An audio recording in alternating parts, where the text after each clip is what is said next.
Even though the concept of mid-tiered phones has always been kind of not attractive for many people, HTC is planning to redefine this. This is Jaime Rivera from Pocketnow, Tony behind the camera. We're at the HTC booth and we have the HTC Desire 816. Let's go through it.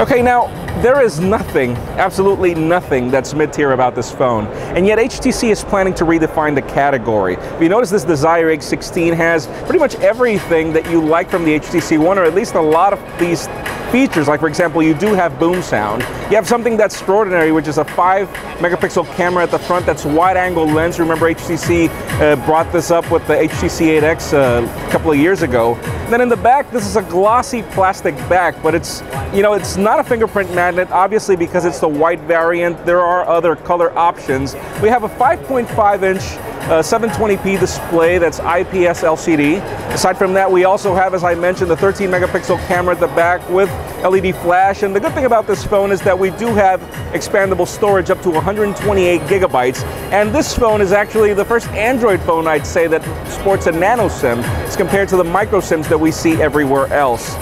Typical power button, volume rocker here.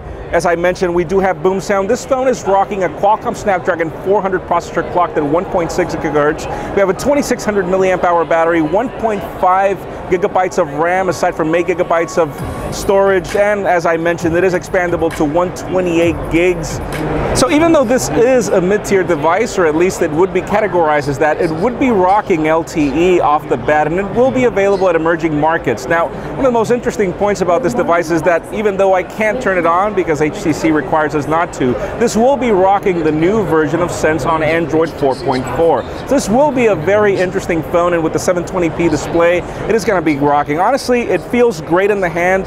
Remember, my hands are big, so obviously this is hard for me to tell you the phone is big or small. I love the feel in the hand, and I'll tell you this much.